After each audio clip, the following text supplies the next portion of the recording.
BA भाग प्रथम के प्रथम प्रश्न पत्र का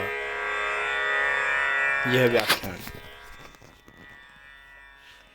राग यमन के बारे में है।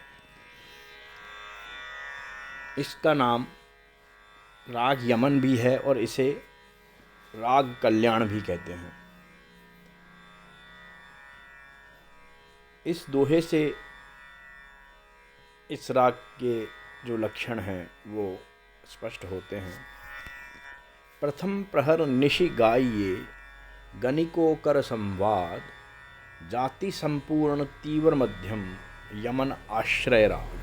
आश्रय राग मतलब जिस थाट से उत्पन्न हुआ है उसी नाम के राग को उस थाट का आश्रय राग कहा जाता है, क्योंकि यह कल्याण थाट से उत्पन्न हुआ है और यमन का नाम कल्याण भी है, तो यमन राग को कल्याण थाट का आश्रय राग कहा जाता है। प्रथम प्रहर निशि गाइए यानी रात्रि, निशि मतलब रात्रि, रात्रि के पहले प्रहर यानी शाम के लगभग 7 बजे से 10-1 बजे के आसपास इसके गाने या बजाने का समय है। गनी को कर संवाद यानी गंधार और निषाद, ग और नी इसके वादी और संवादी स्वर हैं। जाति संपूर्ण यानी आरोह तथा अवरोह में कोई भी स्वर वर्जित नहीं है। तीव्र मध्यम यानी मध्यम का प्रयोग तीव्र मध्यम का करना है, शुद्ध मध्यम का नहीं करना। यमन आश्रय राग।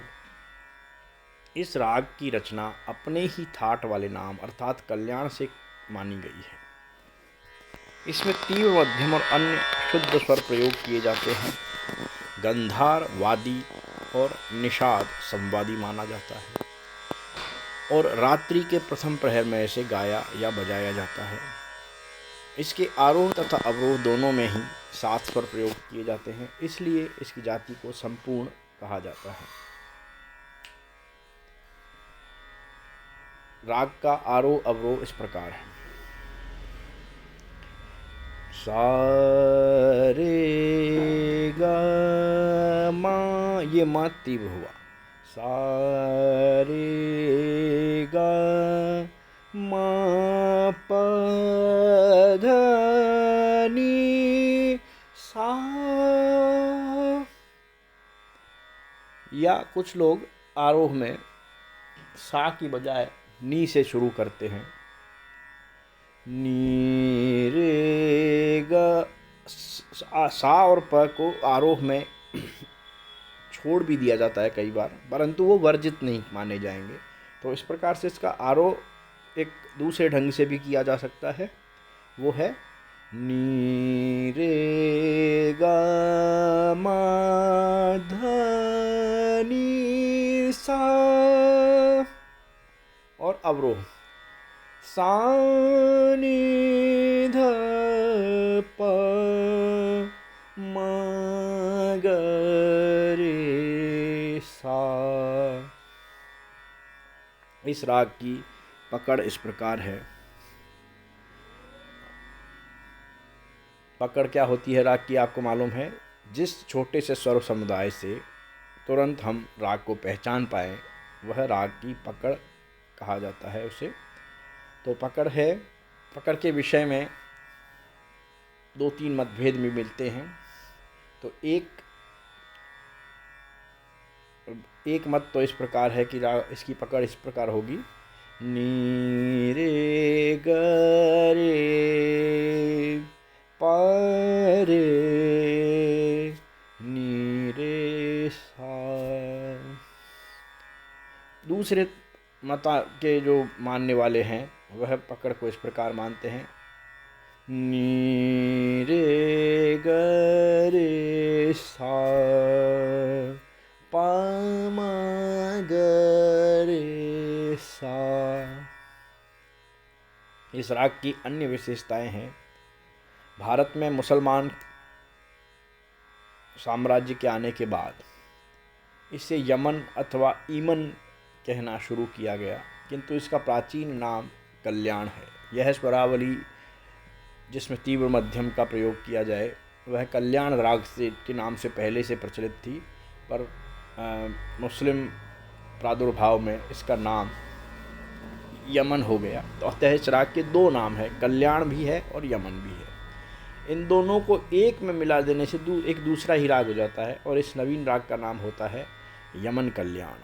अगर आप यमन कल्याण राग कहीं भी सुन रहे हो तो उसमें फ़र्क इतना है कि यमन कल्याण में तीव्र मध्यम के साथ साथ शुद्ध मध्यम का भी प्रयोग किया जाता है।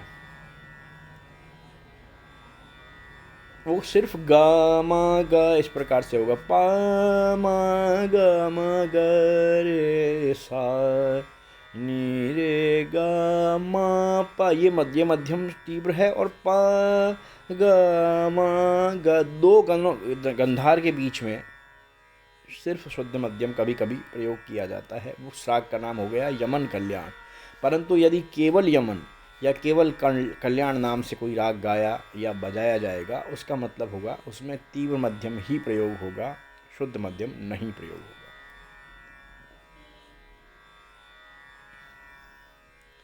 कल्याण अथवा यमन राग का चलन अधिकतर मंद निषाद से प्रारंभ किया जाता है, और जब तीव्र मध्यम से तार सप्तक की ओर बढ़ते हैं तो पंचम को छोड़ दिया जाता है। जैसे मैंने आपको एक आरोह में दूसरा उदाहरण दिया था ना, नी रे गा मा ध नी सा, तो दोनों पर इसमें आरोह में दोनों स्वरों को कभी कभी सा और प को छोड़ भी दिया जाता है। नी से सीधा रे पे आ जाएंगे या म से सीधा ध पे आ जाएंगे। कल्याण राग के कई दूसरे प्रकार भी हैं, शुद्ध कल्याण, पूरिया कल्याण, जैत कल्याण इत्यादि। इन नामों से स्पष्ट है कि कल्याण शुद्ध और प्राचीन नाम है, यमन बाद में आया नाम है। इस राग में नी रे और प रे ये स्वर समूह बार बार प्रयोग किए जाते हैं।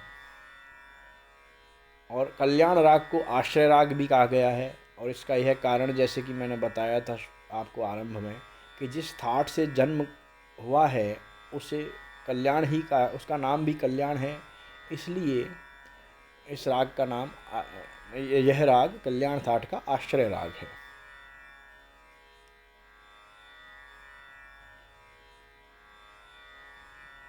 इस राग को कल्याण क्यों कहा गया है, यह प्रश्न उठना स्वाभाविक है, और इसका समाधान यह है कि राग प्रचलन के बहुत दिनों बाद तक सभी रागों को 10 भागों में बांटा गया है, जिन्हें थाट या ठाट कहा गया है, और प्रत्येक राग को किसी न किसी थाट में रख दिया गया है। जिस प्रकार थाट बनाए गए थे जिस समय, उस समय यह समस्या पैदा हुई कि उन्हें किन नामों से पुकारा जाए। अतः तत्कालीन विद्वानों ने प्रत्येक विभाग में आने वाले किसी मुख्य राग के नाम पर उस थाट का नाम रखा। उदाहरण के लिए बिलावल राग के थाट को बिलावल और कल्याण थाट के राग को कल्याण कहा। इसलिए कल्याण और बिलावल राग दोनों थाट भी हैं और राग भी हैं। इसी प्रकार कुछ जो कुल 10 राग हैं और उन्हीं नाम से 10 थाट भी हैं। कल्याण राग की प्रकृति गंभीर है। इसमें बड़ा ख्याल, छोटा ख्याल, तराना, ध्रुपद, मसीद खानी और रजा खानी यानी द्रुत और विलंबित सभी प्रकार की गतें सामान्य रूप से बजाई जाती हैं। इस राग का चलन तीनों सप्तकों में होता है। कुछ राग ऐसे भी हैं जो केवल मध्य और तार सप्तक में गाए जाते हैं, किंतु कल्याण या यमन राग तीनों ही सप्तकों में बजाया जाता है। न्यास यानी जिन स्वरों पे ठहर सकते हैं, रुकना होता है, वो इस स्वर में सा, रे, ग, प, नी यानी ध, म इत्यादि में ज़्यादा इसमें विश्रांति नहीं दी जाती। मिलता जुलता राग इसका यमन कल्याण है और एक शुद्ध कल्याण भी है। कल्याण और यमन कल्याण दोनों में क्या फ़र्क है, जैसे मैंने आपको पहले बताया कि जो यमन कल्याण है जिसमें मध्यम तीव्र भी प्रयुक्त होगा और मध्यम शुद्ध भी प्रयुक्त होगा, लेकिन जो कल्याण या केवल यमन या केवल कल्याण नाम का जो राग है उसमें केवल तीव्र म का ही प्रयोग होगा। जैसे कल्याण या यमन राग में किस प्रकार से मध्यम का प्रयोग होगा, नी रे गा मा पा, ये म तीव्र है, धा पा मा ग रे ग रे नी रे सा। परंतु यमन कल्याण में दोनों मध्यमों का प्रयोग किस प्रकार से होता है, देखिए।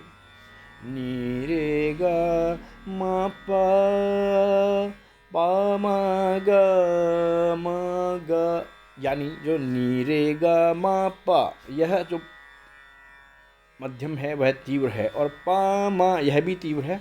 ग म ग यानी दो गंधार के बीच में जो म आया है वह शुद्ध म है। तो यह अंतर मुख्य यमन कल्याण और यमन या केवल कल्याण रागों में है। आज के इस व्याख्यान में राग यमन के बारे में आपको मुख्य बातें बताई गई। यह आपको स्पष्ट हो गई होंगी। फिर भी कोई जिज्ञासा या शंका हो तो आप व्हाट्सएप के ग्रुप में उस जिज्ञासा को रख सकते हैं। धन्यवाद।